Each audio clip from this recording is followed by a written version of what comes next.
Vamos fazer mais um vídeo aqui na Embrapa Trigo com o nosso amigo Osmar Conte. Aqui nós vamos falar um pouco sobre silagem de forrageiras de inverno e como que o produtor consegue fazer até 2 colheitas de silagem e aproveitar esse período.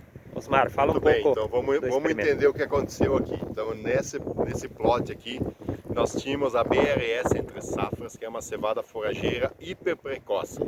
Essa cevada forrageira ela atinge o ponto de silagem em torno de 75 dias após a semeadura e colheita de grãos até 100 dias após a semeadura.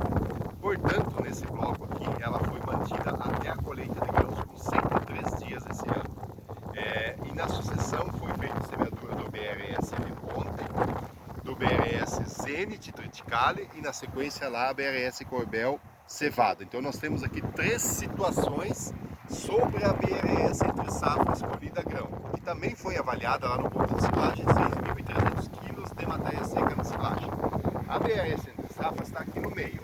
Então isso aqui são plantas que germinaram após a colheita de grão aqui na área, ou seja, aquela perda de grãos da cevada na colheita, ficou aí, germinou, mas aqui está o trigo, BRS Reponte, está mais alto. Então qual que é a lógica? Isso aqui serve para quem vai fazer produção de alimento animal, porque eu vou colher isso aqui tudo junto, então a cevada não importa, não é contaminante no trigo, não é competitiva com o trigo, ela vai ser colhida antes, só que ela tem um ciclo diferente.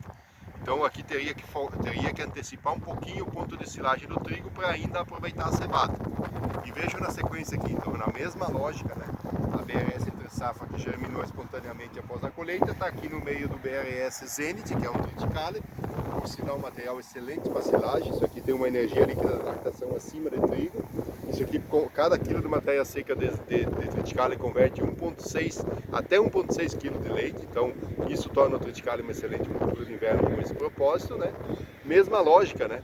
À medida que vou atingindo o ponto de silagem aqui do triticale, grão massa mole, colhe tudo junto, silagem e a cevada que germinou no meio.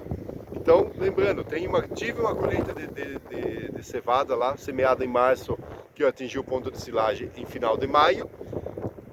Isso respeitou toda a época de semeadura dos demais cereais de inverno. Aqui aproveitou a situação da cevada que germinou no campo, está no meio, não tem problema nenhum com esse propósito, vai ser colhida, né? Então está incrementando essa massa, permite 2 colheitas de inverno, assim como vai ser obtido aqui com a Corbel, outra cevada. Então nós temos aqui uma sucessão de cevada com cevada.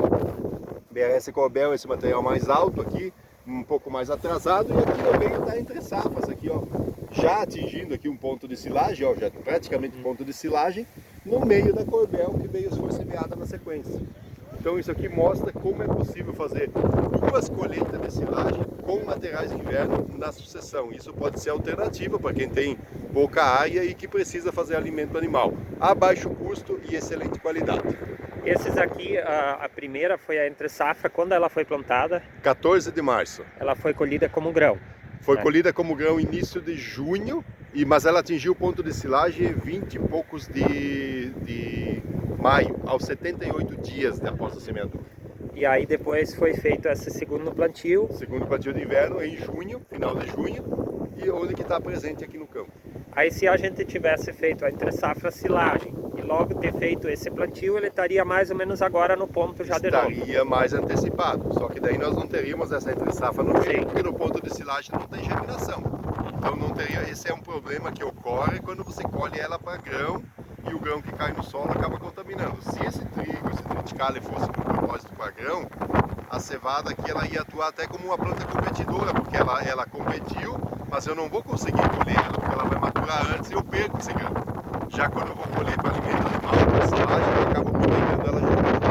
Então em data, se o produtor plantar Entre Safra na metade de março, ele consegue fazer Entre Safras de silagem e faz um novo plantio de inverno usando o trigo Reponte, a BRS Zenit ou a BRS Corbel também, uma cevada forrageira, só que com potencial maior, mais alto. E aí ele consegue fazer um plantio de soja na época ideal. Isso, vai semear soja em novembro tranquilamente ou até outubro, dependendo da região. Então olha só, quem tem área de soja pode fazer 2 silagens no inverno, ou como nós mostramos no vídeo anterior, consegue fazer 2 pré-secados no inverno. Mas aqui, nesse caso aqui do exemplo, são 2 silagens. E nós temos que começar a aproveitar melhor o inverno, né, Osmar? Exatamente. Genética, material tem para isso, né? Temos se esforçado muito, estamos ajustando os posicionamentos, divulgando, né? Mas temos diversos materiais para isso. Tem muito material. Na verdade, no verão nós temos milho e sorgo, né? Exatamente. E no inverno nós temos trigo. No inverno você tem trigo, triticale, centeio, cevada, aveia, azevém. Olha só. O inverno é muito diversificado. E mais qualidade, né? Mais qualidade, as cevadas forrageiras que são uma novidade, elas para trigo tem essas 2 cultivares, a BRS entre safras hiper precoce e a BRS Corbel de ciclo normal, 140 dias, mas com alto potencial de produção. Só chamando atenção aqui para a Corbel é uma cevada que dá para atingir acima de 40 toneladas de matéria verde com um ponto de silagem. Olha, então, pessoal, vamos começar a ter um olhar um pouco maior para as forrageiras de inverno, para quem trabalha com silagem, quem tem gado confinado e precisa produzir volumoso, tá aí algumas opções. Obrigado, Osmar. Beleza. Pessoal, que quiser mais informações,